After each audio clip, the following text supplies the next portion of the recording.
A century has passed since the Roaring Twenties, nearly a century since the Great Depression that shook the foundation of most American lives. It was a time of unrest in our country, a time of changing values, and for Mamie Thurman, those changes might very well be what led to her tragic end.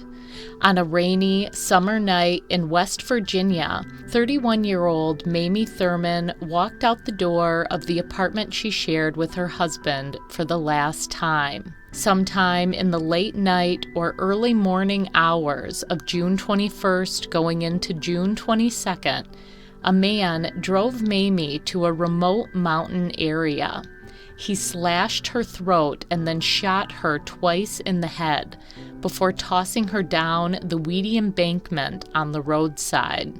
Her death would spawn a year-long media outrage, but the mystery of Mamie Thurman's murder persists to this day.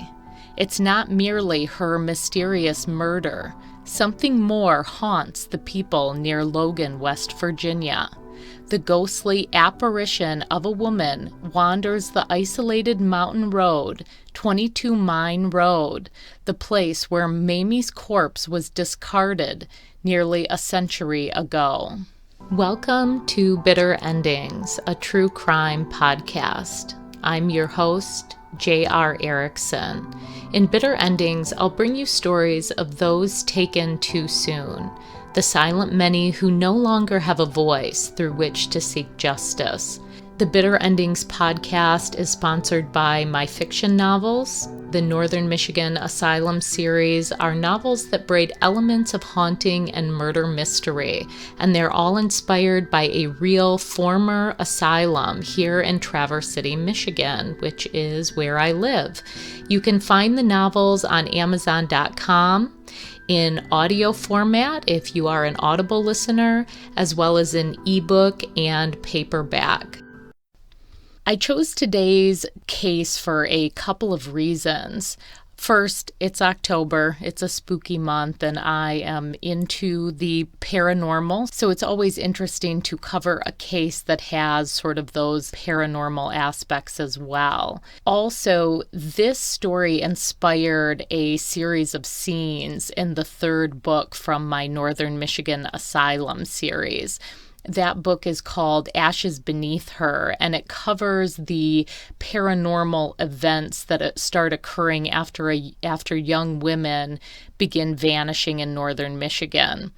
I originally learned about Mamie's case after watching an episode of Mysterious West Virginia on YouTube, and I'll put the link in the show notes. Mysterious West Virginia is a true crime series that covers cases primarily in West Virginia, and I used that episode for a good portion of today's podcast episode. I found Mamie's case really intriguing for a variety of reasons, which I think you will understand once you listen to the episode. I also want to just give a quick personal update. One of the challenges that I have been having with the Bitter Endings podcast is scheduling. And I've mentioned before that I am a writer and I put books out every few months. But in addition to that, my father is currently in what may be the end stages of terminal lung cancer. And it's been a difficult few months, but it's been an especially difficult month. And so I just want to mention that so people understand why these episodes are not consistent, and also just to have a sense that there is a person on the other side recording these. I listen to a lot of podcasts, and the truth is that I feel most connected to the podcasts where I feel as if I know the person who is talking to me. So that is a little bit about what's going on in my life. And again, my goal is to get back to a space where I am releasing every 2 weeks. Whether or not that will happen, I don't currently know. Thank you so much for listening. Mamie's life began in Louisville, Kentucky, as Mamie Morrison. She was born on September 12, 1900, to Father George Morrison. I was unable to locate Mamie's mother's name. However, one article stated that her mother passed away when she was very young, just 3 years old. In 1920, Mamie married Louisville resident Jack Thurman. Jack was 17 years Mamie's senior. In 1924, Mamie and Jack relocated to Logan, West Virginia. Logan was not exactly a hub of tranquility in 1924. Only a few years earlier, the coal wars had been fully raging, culminating in a bloody battle that took place in Logan, West Virginia, between coal union workers who had been in dispute with coal mine operators and lawmen. Around 100 men were killed and many more were arrested. Despite the previous conflict, Jack and Mamie were hopeful about their future in Logan. Jack obtained work as a patrolman for the Logan City Police Department. He and Mamie also found an apartment above the garage of a home belonging to Harry and Louise Robertson. Although the city of Logan had been previously disrupted by all of the conflict, in 1924, the city was very much embracing the Roaring Twenties. Logan became something of a boom town thanks to the coal and timber industries.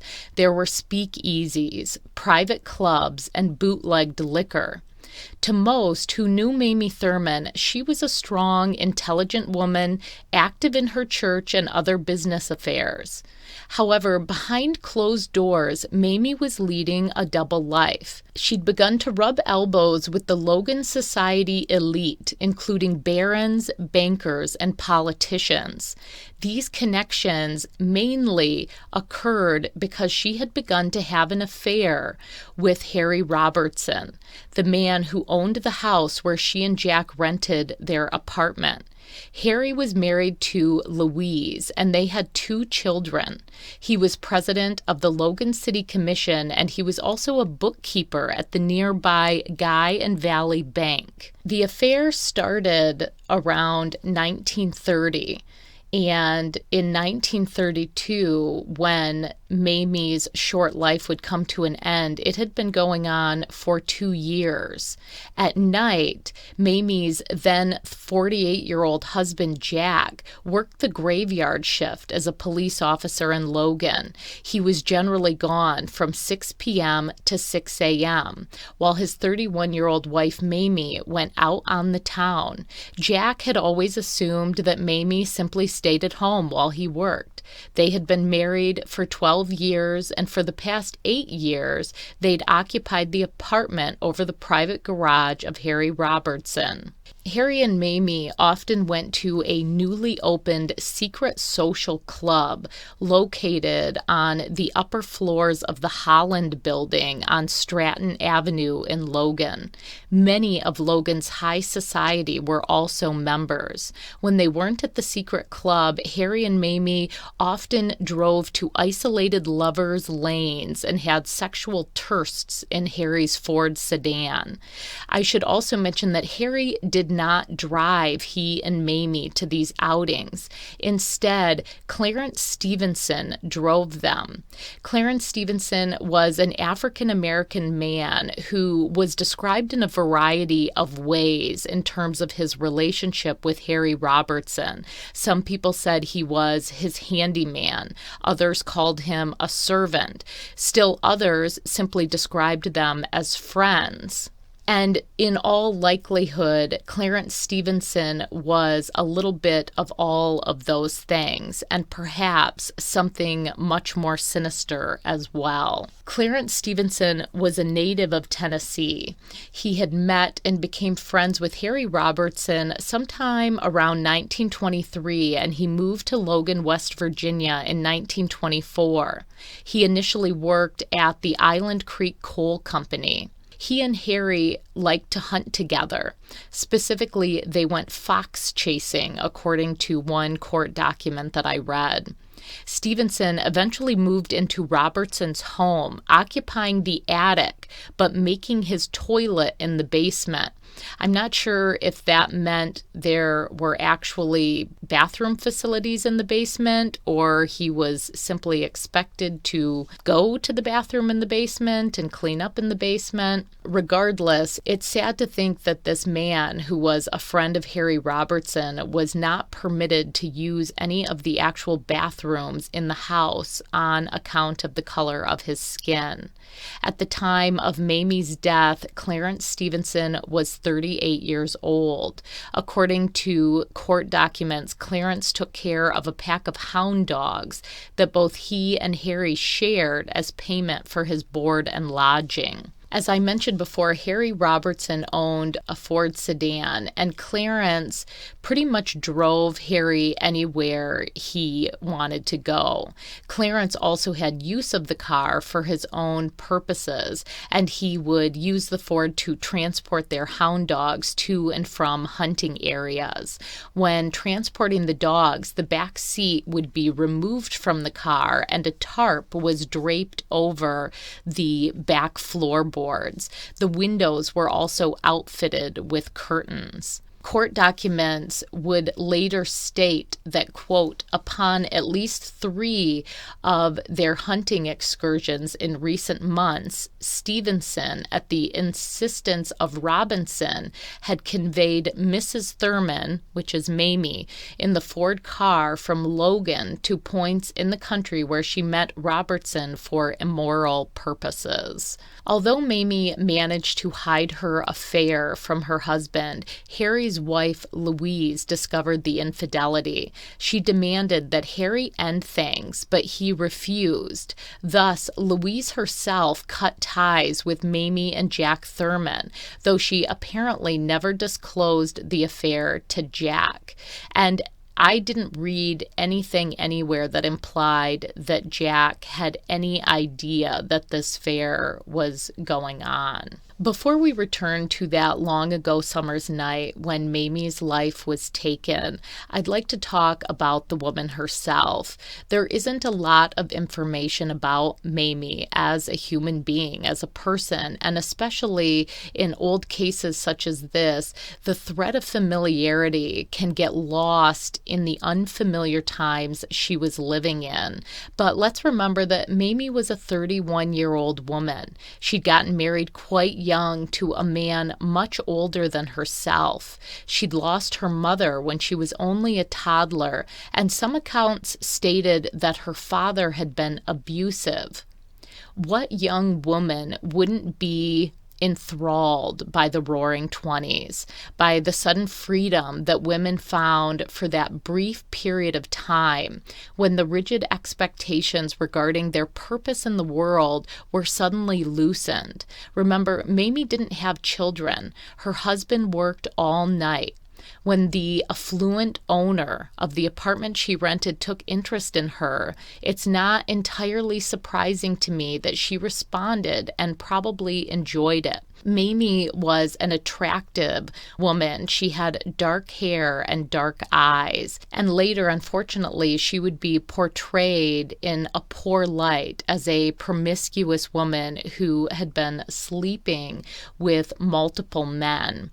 In fact, after Mamie's death, Harry Robertson claimed that Mamie had given him a list that included 16 men she was having affairs with. I can't say for certain that this is true. Obviously, this case is almost a century old, but I can say that it doesn't ring true. I didn't find any evidence in the newspaper accounts at the time of additional affairs with Mamie Thurman. What the list does do is what men often did during that period of time, and unfortunately what they still do to this day. It tarnished Mamie's reputation, and it created that she deserved it mentality, or that she asked for it attitude that still prevails when it comes to abuses against women. On June 21st, 1932, Mamie and Harry Robertson had plans to get together that evening. However, Harry canceled their meeting. Although Harry did not intend to meet with Mamie, he asked Clarence Stevenson to follow her that night and keep tabs on where she went. He would later claim this was due to her confession of her multiple other affairs. On that Saturday evening, Mamie was seen chatting with Clarence Stevenson at the garage beneath her home. So again, remember, her and Jack occupied an apartment that was above the garage of the house belonging to Harry Robertson. And Stephen also lived in the house with Robertson, and he used the car that was in the garage beneath the Thurman home. So it's not unusual that he would be talking to her at the garage. A short while later, Mamie left her home with Maddie Bell, an African-American woman who'd delivered laundry to Mamie. They walked to a Piggly Wiggly store where Mamie obtained $1.50 to pay Miss Bell for her services.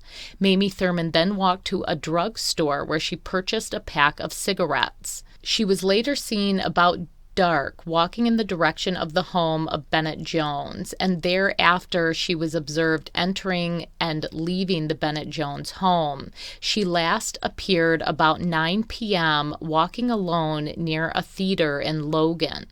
Throughout the evening, Stevenson was keeping watch on Mamie for Harry Robertson. Harry told Clarence to look for Mamie at the home of Bennett Jones, a popular boarding house where Harry and Mamie sometimes went. Stevenson reported to Harry that he did not see her there. Robertson then asked Clarence to sit outside of the social club and watch for her. Clarence watched for Mamie from 10:45 until 11:15 p.m. Later, he would insist that after that, he went home and went to bed. Meanwhile, Harry Robertson himself went to the smokehouse with his son to listen to the heavyweight title fight that was playing on the radio that night. This was apparently a pretty popular and highly publicized fight, so much of the community in Logan were tuned into their radios that night listening. After he listened to the game, Harry claimed that he went home and went to bed. At 6 a.m. the following morning, Jack Thurman finished his police shift and returned home. So this is June 22nd. When he got back to his apartment, he found the apartment empty. He was immediately alarmed and started calling friends and even the local hospital in search of his wife, Mamie. Let me just mention here again that this reveals something about Mamie's character.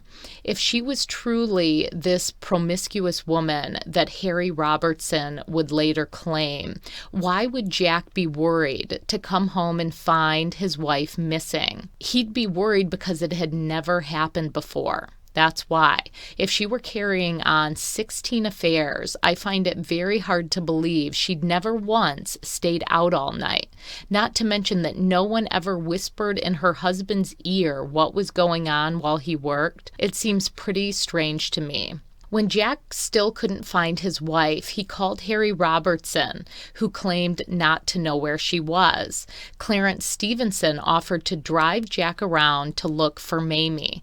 They drove around Logan and the surrounding area. As they searched, Jack was unaware that outside of town, about 8 miles away, 37-year-old Garland Davis, a man who was described as a deaf mute, was picking blackberries in a wooded area off of 22 Mine Road on Trace Mountain. Around 1 p.m., about 25 feet from the roadside, Garland made a horrifying discovery.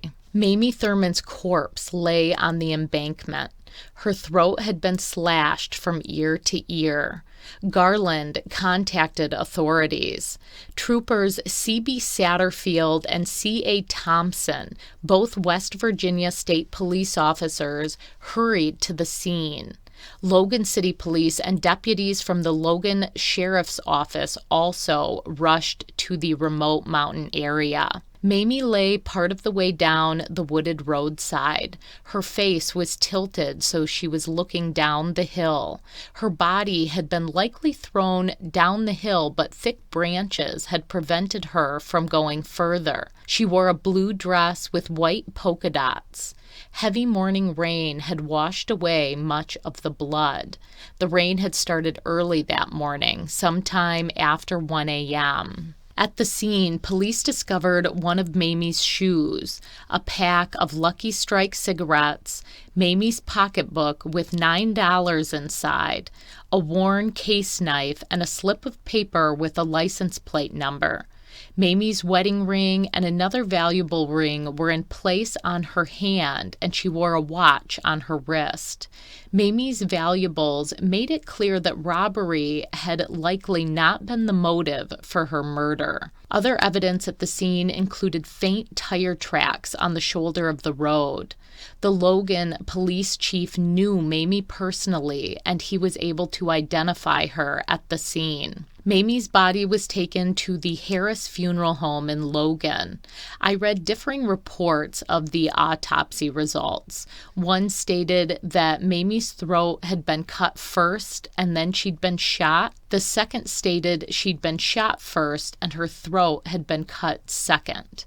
Regardless, it was a brutal and terrifying way to die, standing on a dark wooded road alone with the man who took her life. Due to heavy rains, her time of death was estimated to be anywhere from 5 to 15 hours prior to the discovery of her body, sometime between 8 p.m. on June 21st to 6 a.m. on June 22nd. One bullet entered behind her left ear and ranged upwards, emerging 1.5 inches above her right ear. The other entered on the left side of her forehead and exited through the back of her head. There were powder burns on her face and in the wound at the rear of her left ear. Investigators also found Mamie's hat at the scene. It was lying about 50 feet from the body. A hole in it indicated that it had been struck by one of the bullets. Trooper Satterfield and other police went to the Thurman residence. They found Harry Robertson sitting on a yard bench. Robertson unlocked the garage beneath the Thurman's apartment so that investigators could inspect his Ford sedan. On inspection, Satterfield noticed blood stains beneath the driver's side floor mat and inside the driver's side front window. They subsequently searched the Robertsons' home's basement. There they found long underwear and a long straight razor, both stained with blood. Articles of clothing discovered in Clarence Stevenson's attic were also stained with blood and taken into evidence. Bloody rags, clothing, portions of floor mat from the Robertsons' Ford were all sent to Charleston for analysis. All of these stains would prove to be human blood. When questioned, Harry Robertson admitted that only he and Clarence Stevenson had access to the Ford. Investigators arrested both Harry Robertson and Clarence Stevenson. Both of the men denied involvement in Mamie's death. They also both claimed to have been having affairs with her. Harry said that his affair with Mamie had gone on for over 2 years. Harry also told investigators about the secret social club that he and Mamie had often visited. News of this social club, in addition to the murder, became quite a stir in Logan. Many of the community's prominent citizens were afraid their names would be mentioned in connection with this social club, and a short time later, the club dissolved. Investigators soon found witnesses who had seen Clarence Stevenson on the night of Mamie's murder. Several witnesses stated they saw a man who resembled Clarence either driving or parked along the roadway between Logan and Trace Mountain in the pre-dawn hours of June 22nd. One witness, Myrtle Brown, said she heard 2 gunshots near the area where Mamie's body was found. An employee at a service station across the street from the Robertsons' garage reported seeing Clarence Stevenson open the garage door at around 9 a.m. on June 22nd. Over the course of the next 90 minutes, Clarence backed the car out of the garage and then drove it back inside at least 5 times. The man at the service station called out to Clarence jokingly, asking him what he was doing, but Clarence never answered. Mamie's body was prepared for burial at Harris Funeral Home before being transferred to Nibrate Memorial Church. Funeral services were held there on Friday, June 24, 1932. Newspaper accounts stated that plans were in place to transfer Mamie's body to her hometown in Kentucky the following day. Oddly, her official death certificate stated her burial took place on June 24th at the nearby Logan Memorial Park, and we'll come back to this later. Harry Robertson was held in Logan County Jail, as was Clarence Stevenson. However, people were in an uproar over the murder of Mamie, a white woman killed by Clarence, a black man. Large groups of angry citizens began to gather at the jail. Under the cloak of night, police secretly moved Clarence to a jail in neighboring Mingo County, fearing that violence would break out at the Logan jail if he were there. The preliminary hearing for both Robertson and Stevenson began on the morning of Saturday, June 25, 1932. Both men pleaded not guilty to Mamie's murder. Bruce Harris of the Harris Funeral Home was the first to take the stand and described Mamie's cause of death and the state of her body. Troopers also testified. Harry Robertson described his affair with Mamie Thurman. Clarence Stevenson also took the stand. When the issue of Clarence's supposed affair with Mamie arose, attorneys in the courtroom started to argue. This sort of arguing and bickering would be prominent during the preliminary hearing as well as the final trial.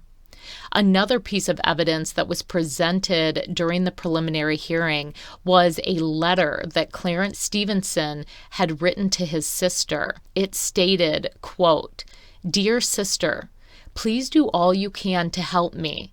Go to Mrs. Robertson and tell her they have taken me to Williams to keep anyone from seeing me. I will not tell anything to her, Mr. Harry, and her, and stand up and help me, as we all know it's going to be hard for me and Mr. Harry. They don't know anything to hurt us. That's why they have taken me away from Logan. Tell Mr. Harry that I will die before I will lie on him and Mrs. Robertson. So please help me. Yours truly, Clarence." End quotes. The preliminary hearing finally concluded on July 29th, and Judge Hatfield ordered the case to be sent to a grand jury. On September 15, 1932, the grand jury indicted Clarence Stevenson for the first-degree murder of Mamie Thurman. Robertson was not indicted. On Monday, October 10th, the trial began. Crowds surrounded the courthouse, as did many reporters from both the black and the white press. The courthouse was jammed to capacity. The trial got underway just after 1 p.m. on Monday, October 10th. Bruce Harris of the Harris Funeral Home was again the first to take the stand, describing his autopsy results. Police were then called, who reported finding Mamie's body, as well as the findings in the Robertson home. Many witnesses testified to seeing Clarence around Logan on the night Mamie died, as well as others who saw him driving back from the direction of Trace Mountain. Additional witnesses testified to seeing him cleaning out the Ford the morning after the murder. Curtains and the tarp that typically stayed inside the Ford had been removed, and they were subsequently found in the Robertsons' home. They were all stained with human blood. Dog hairs that matched those found on the tarp were also found on Mamie's dress. Mamie's husband Jack took the stand on the second day of the trial, testifying for the state. He recalled seeing and speaking to Clarence Stevenson on the steps of Guy and Valley Bank around 11 p.m. on the night Mamie died. The defense rested its case on Thursday, October 13, 1932. So in all, this was a first-degree murder trial that lasted just 3 days. While awaiting the verdict, Clarence said, quote, "No matter what the verdict is, if it is for me or against me, there is just one thing I have to say. I hope they keep on searching for the right party. I don't believe whoever did it is here. I think they've left the country." End quote. The jury deliberated for less than an hour before delivering a verdict of guilty. Stevenson's attorney, C.C. Chambers, immediately requested the verdict be set aside. Judge Jackson granted his motion. Many supporters came to Stevenson's defense. The local chapter of the NAACP and the Logan County Colored Civic League started raising funds to have Stevenson's verdict appealed. They insisted that all the evidence was circumstantial. Ultimately, Judge Jackson upheld the jury's verdict and sentenced Clarence Stevenson to life in prison. He was granted a 90-day stay to prepare an appeal for the state Supreme Court. Moreover, the verdict was again upheld by the Supreme Court. Clarence Stevenson was taken to West Virginia State Penitentiary in Moundsville to serve his life sentence. He was transferred in 1939 to a medium-security prison. Later, he died from stomach cancer on April 24, 1942, a decade after Mamie's murder. He maintained his innocence until the very end. Despite the verdict, Mamie's murder was still a controversial topic in Logan County in the years after the trial. Many people believed that Stevenson had either been railroaded or had willingly taken the fall for Robertson's crime, which I'd say is quite clear. In fact, I find it pretty likely that not only did Robertson mastermind Mamie's murder, I think he asked Stevenson to claim that he was having an affair with Mamie in order to further muddy her reputation, which he added to by claiming she'd given him that list of 16 men. Not only had Robertson asked Stevenson to follow Mamie on the night that she died, Clarence also wrote that letter to his sister, which in my reading really implied that he was expecting the Robertsons to fight for him. I don't think he realized that he was essentially the scapegoat. The roadway where Mamie's body was found is still in use today. It's still known as 22 Mine Road. It still leads to a currently inactive mine. Logan Memorial Park, where Mamie was supposedly buried, has been largely reclaimed by nature. Tombs are eroded, they're moss and vine covered, and it's not an easy place to get to. Even if you can reach that old cemetery, you will not find the grave of Mamie Thurman. In fact, no one knows where Mamie's body is buried. They don't know if she even was buried at Logan Memorial. In 1985, Mamie's half-brother George Morrison visited Logan and went to Logan Memorial, hoping to visit his half-sister's grave. He was unpleasantly surprised that he could find no evidence of her final resting place. Funeral home records indicated that a metal marker was placed on Mamie's grave, and the son of the prior funeral director specifically remembered digging the grave for Mamie Thurman.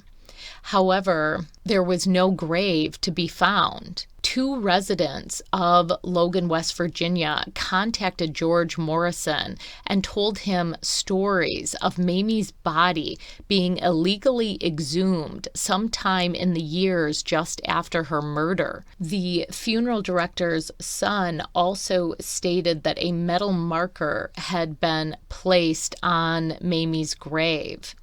During one of the exhumations, the metal marker supposedly disappeared. Morrison's investigation into Mamie's missing grave piqued the curiosity of a Logan journalist who wrote the story of Mamie's murder and trial in a series of articles in a newspaper called The Banner.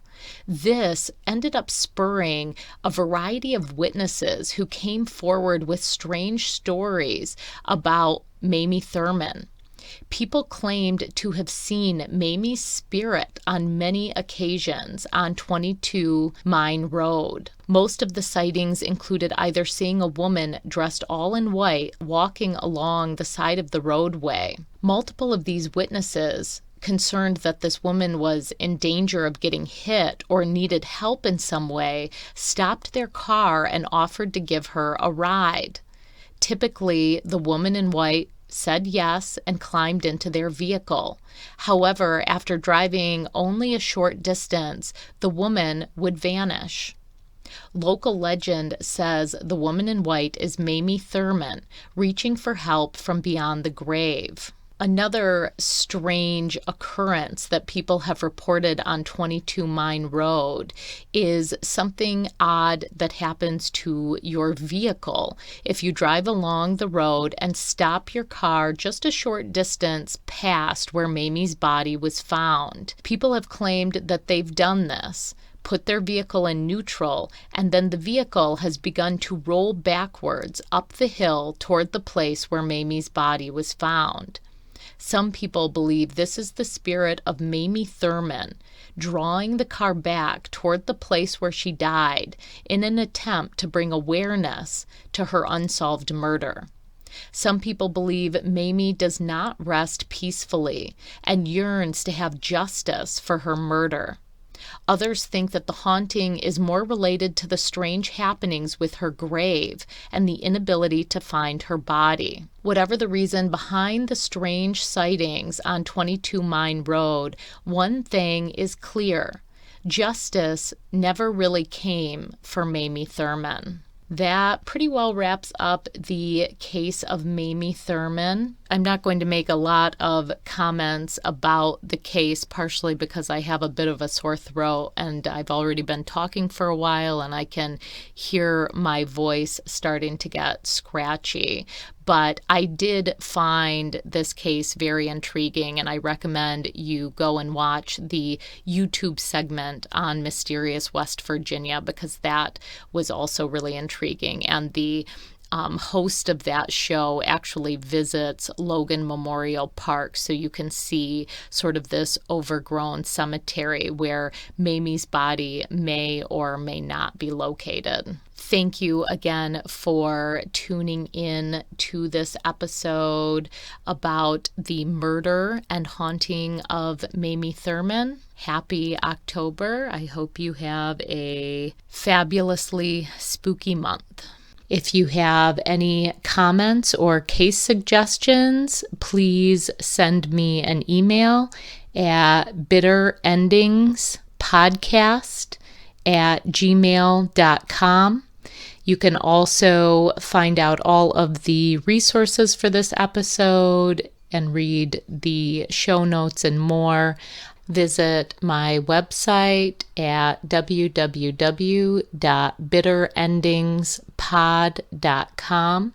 You can also find me on Facebook at Bitter Endings Podcast. The Bitter Endings Podcast is sponsored by My Fiction Novels. The Northern Michigan Asylum series are novels that braid elements of haunting and murder mystery, and they're all inspired by a real former asylum here in Traverse City, Michigan, which is where I live. You can find the novels on Amazon.com in audio format if you are an Audible listener, as well as in ebook and paperback. If you enjoyed today's episode of Bitter Endings and you would like to hear more, please consider subscribing to this podcast and also leaving a review. Thanks so much and have an amazing and a safe day.